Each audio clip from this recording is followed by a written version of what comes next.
سڵاوتان لێبێ بینەرانی بەڕێز بە بەرنامەیەکی تایبەت بە یادی دکتۆر جعفەری شەفیعی لە خزمەتانی. دکتۆر جعفەر شەفیعی ساڵی 1330 هەتاوی بەرامبەر بە 1950 زاینی لە شاری بۆکان لە بنەماڵەیەکی ئاینی خوێندەوار لەدایک بوو. ساڵی 1349 هەتاوی 1970 زاینی لە بەشی پزیشکی زانستگای شاری تەورێز قبول بوو. هەرزوو لە زانکۆ تێکەڵ بە جوڵانەوەی خوێندکاران بوو. زۆری نەخایاند بوو بە یەکێک لە هەڵسوڕاوانی ئەو جوڵانەوەیە و لەگەڵ مەسەلە سیاسیەکان زۆرتر ئاشنا بوو. لە شاری تەورێز لە ڕیزی تێکۆشەرانی زانکۆ و ناو بزوتنەوەی چەپدا هاوڕێیانی کۆمەڵەی ناسی و دوای ماوەیەکی کورت هەڵسوڕان و تێکۆشانی خۆی لەگەڵەوان دەست پێ کرد. لەو کاتەدا و لە ژێر دەسەڵاتی ڕژیمی پاشایەتیدا چوونە ناو کرێکاران و زەحمەتکێشان و پەیوەندیگرتن لەگەڵ ئەوان یەکێک لە ئەرکە هەرا گرینگەکانی هەڵسوڕاوانی کۆمەڵە بوو کە بەجێهێنانی ئەو ئەرکە ئەزموونێکی گەورە بوو بۆ هەڵسوڕاوانی نێو کۆمەڵە. دکتۆر جعفەر لەو بوارەدا زۆر چالاک و هەڵسوڕاو بوو. هەر بۆیەش چووە نێو کرێکاران و زەحمەتکێشان کاری لەگەڵداکردن و لەگەڵیان ژیا و گەلێک پەیوەندی گەرم و گوڕی لە نێوانیاندا پێکات. هەر لەو سەردەمەدا بوو کە ماوەیەک ژیانی کرێکاری هەڵبژارد و لە نێو ئەواندا ژیا. دکتۆر جعفەر لە نێو کرێکارانی کارخانەی کەوش، کرێکارانی فەرشچن و کرێکارانی کارخانەی ماشینسازی تەورێز و هەروەها لە نێو ئەو کرێکارە کوردانەی کە بە شوێن کاردا دەچوونە دەرەوەی کوردستان و بەتایبەت لە شاری تەورێز و دەوروبەری کاری کرد و بوو بە سیمایەکی خۆشەویست و باوەڕ پێکراو لە ناویاندا. ساڵی 1351 هەتاوی 1972 زاینی بۆ ماوەی 6 مانگ لەلایەن ساواکەوە گیرا و کەوتە زیندان. دکتۆر جعفەر لە ئاست هەموو ئازار و ئەشکەنجەی ساواک بە خۆراگریەکی وا کە جێگەی ستایش و شانازی هاوڕێکانی بوو ڕاوەستا و هەموو نهێنیەکانی هاوڕێیان و ڕێکخراوەکەی پاراست. کاری پزیشکی بوو بە دەرفەتێک بۆ دکتۆر جعفەر کە زۆرترین کەڵکی لێوەردەگرت بۆ ئەوەی وەفا و خۆشەویستی خۆی لە ئاست، چینە، هەژار و دەستکورتەکان بەکردەوە نیشان بدات، لێیان ببێتە براو هاوڕێی نزیک و لەگەڵیاندا بەرەوڕووی ژان و ئازارەکانیان بێتەوە. لە تەورێز ماڵ بە ماڵ و گەڕەک بە گەڕەک بە شوێن چارەسەر و دەرمانکردنی ئەو کرێکار و زەحمەتکێشانەوە بوو کە خۆیان ئیمکانی چوونە لای دکتۆریان نەبوو.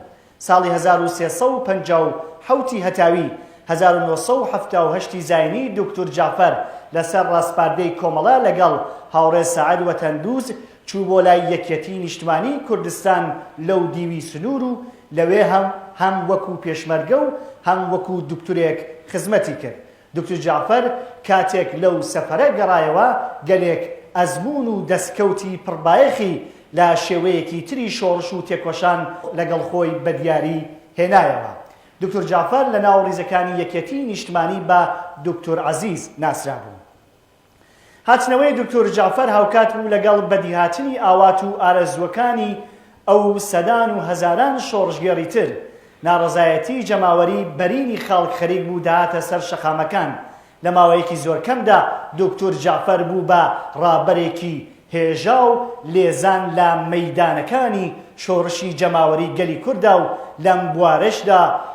لەم بوارەشدا و بەو پەڕی توانا و لێهاتووی لە خۆی نیشاندا. دکتۆر بوو بە ڕاگەیەنەر و وتەبێژی سیاسەت و ڕێبازی کۆمەڵە لە کۆبوونەوە گەورەکانی خەڵک لە شارەکانی بۆکان، مەهاباد و سەقز. پاش شەڕی سێمانگەی هاوین و پاییزی ساڵی 1358 هەتاوی و دوابەدای شکستی کۆماری ئیسلامی ئێران لە مەیدانی شەڕ لەگەڵ پێشمەرگە و لە بەرامبەر خەباتی جەماوەری خەڵکی شار و گوندەکانی کوردستان دەوڵەت پێشنیاری گفتوگۆی کرد لەگەڵ نوێنەرانی خەڵکی کوردستان. دکتۆر جعفەر لەلایەن کۆمەڵەوە یەکێک بوو لە ئەندامانی دەستەی نوێنەرایەتی خەڵکی کورد بۆ وتوێژ لەگەڵ ڕژیمی کۆماری ئیسلامی ئێران.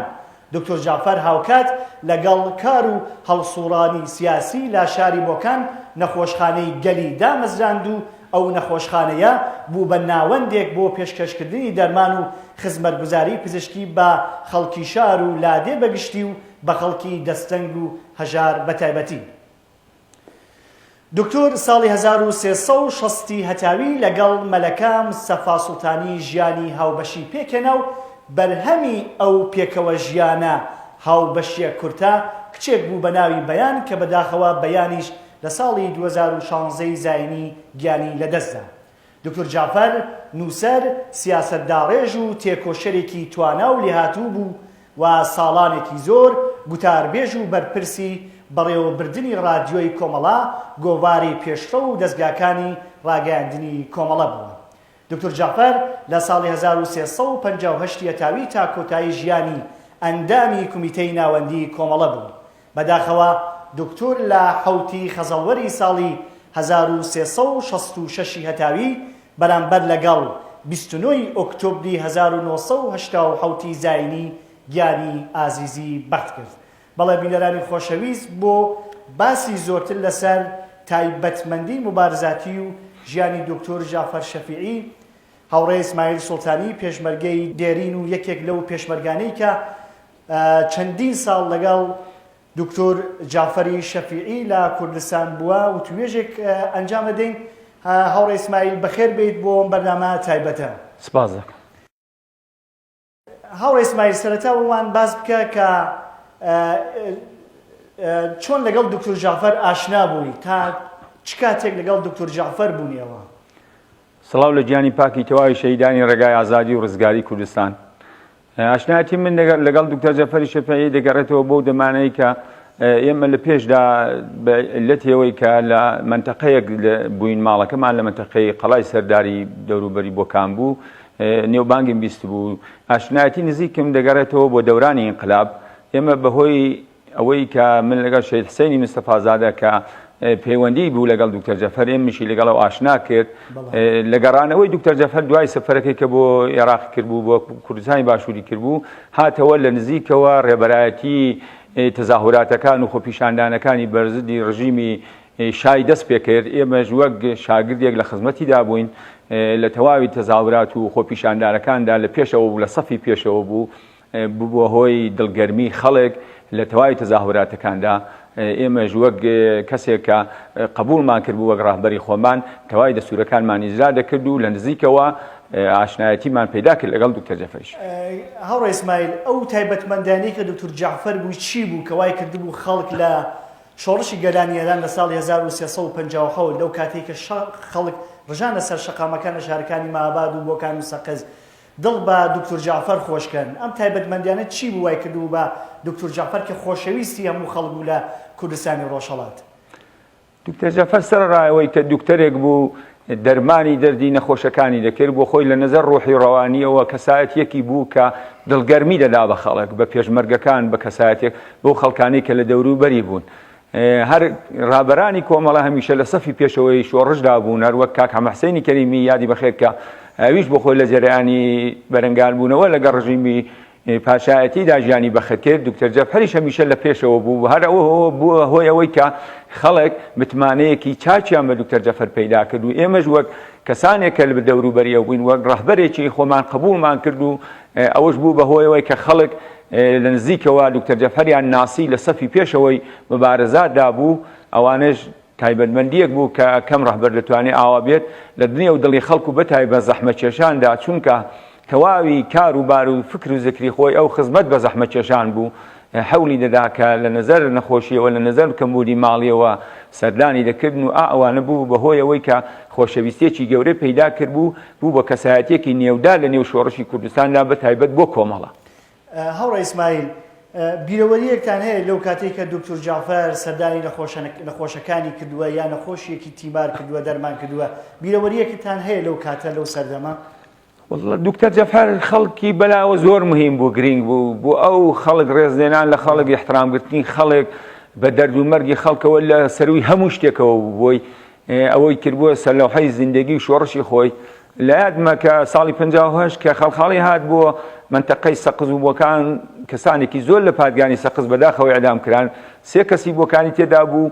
سەردەمی ئەوە بوو کە بۆکان دەگیراوە، شەڕ بوو، هەرایەکی زۆر بوو. بەڵام دکتۆر جعفەر کوتی دەبێ حتمما ئێمە بچین سەردانی ئەو بنەماڵانە بکەین، ئەوانە دڵیان بریندارە، دەبێ بچین دڵیان بەدەست بێنین و دەبێ بچین دڵخۆشیان بدەینەوە و باوجودیەوە شرایەتێکی زۆر سەخت بوو ئێمە لەگەڵی چوین و ئەو شرایەتە سەختەدا بازم خەڵکی بەجێ نێشت و هەر بەدەم خەڵکەوە بوو و دەرد و مەرگی خەڵکی بەهی خۆی دەزانی. بەڵێ هەوڕێ ئیسماعیل هەروەکە خۆشیان باشەزانن دکتۆر جعفەری شەفیعی لە نێو کۆمەڵە یەکێک لەو ماموریەتانەی کە پێیس پێدرا بوو بەرپرسی ئاڵوگۆڕی ئەسیرەکان بوو لەگەڵ ئەسیرەکانی کۆماری ئیسلامی بوو لەگەڵ پێشمەرگەکانی کۆمەڵە. ئەم ئەرکەی چۆن ڕاستپارایەوە خۆتان لەگەڵی بوون لە کاتی ئەنجامدانی ئەم ماموریەتە؟